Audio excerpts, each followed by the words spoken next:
personal na sinaksihan ni Pangulong Ferdinand R. Marcos Jr. ang pagbubukas ng klase sa Epifanio de los Santos Elementary School sa Maynila. Bukod sa inspeksyon, nanguna rin ang Pangulo sa interactive learning session ng Grade 1 pupils para masukat ang kanilang kaalaman sa pagbabasa at mahikayat sa aktibong partisipasyon sa klase. Nakipagpulong din ang Pangulo sa mga paaralan sa iba't ibang panig ng bansa sa pamamagitan ng video conferencing. Yan ang ulat ni Clazel Pardilla. Diretso agad sa classroom ang mga estudyante sa Epifanio de los Santos Elementary School sa Maynila pagkatapos ng flag ceremony. Marami ang excited pero may ilang bata ang naglupasay. Ayaw pang bumitaw kay nanay at tatay. Na-overwhelm kasi ang dami daw bata. Papapasok niyo pa or itatry niyo? Itatry po namin kasi para ayun, masanay na rin siya. Kung may batang umiiyak, may ilang magulang din ang emosyonal. Nakakalungkot lang din minsan isipin na mawawalay sa amin ng ilang oras.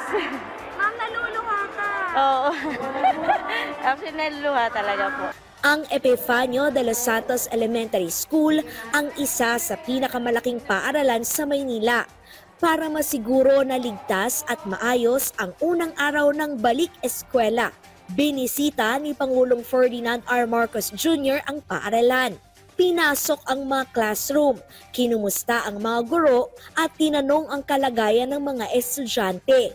Tinuruan din niya ang isang seksyon ng mga grade 1 student na magbasa. Okay, ito yung susunod. Alam niyo yung bubo. Dito sa napuntahan natin ay maganda naman. At nakausap natin, nakaka-zoom ko lang ng mga iba't ibang eskwelahan all around the country.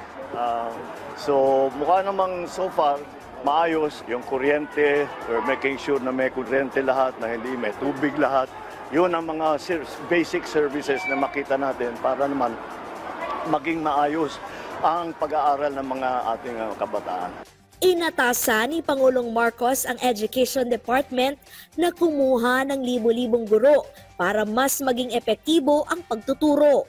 Mabawasan yung load ng kanilang trabaho, bawasan yung administrative duties, ay magkukuha tayo ng 20,000 bagong guro. 16,000 na ang na-hire ng DepEd na bagong guro. Para tapos kumuha naman tayo para nga may katumbas na hiring doon sa administrative duties, 10,000 naman na administrative. Pinatitiyak ng presidente ang seguridad ng mga estudyante sa Philippine National Police, paigtingin ang police visibility at maglagay ng mga CCTV. Pinasisiguro sa Health Department na handa at aktibo ang mga clinic at medical facility. Pinababantayan sa DSWD ang cyberbullying at mental health ng mga kabataan para makapag-aral ng mabuti. Pinalalawak sa DICT ang libreng internet connection sa mga paaralan, partikular na sa mga malalayo at liblib na lugar. Sa ngayon, ang mga eskwelahang may internet lamang ay mga 60%, napakababa. Ang problema talaga kuryente. Kaya aayusin natin yan, dahan-dahan makikita natin magiging 100% yan.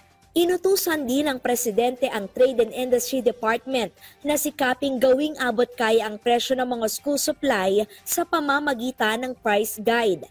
Pairalin ang student fare discount ang direktiba ng presidente sa Transportation Department. Sabi ni Pangulong Marcos, kailangan magtulungan ang mga ahensya ng gobyerno para matiyak na natutugunan ang pangangailangan ng mga estudyante. Sa Hulyo, inaasahang ipatutupad na rin ang nationwide implementation ng school-based feeding program at sa susunod na 3 taon, libo-libong classroom ang itatayo. Meron nga tayo yung proposal na PPP na 105,000 classrooms. Uutangin yon pero 10 years to pay yon. Pag hindi natin ginawa yan, mapag-iiwanan tayo. Clazel Pardilla para sa Pambansang TV sa Bagong Pilipinas.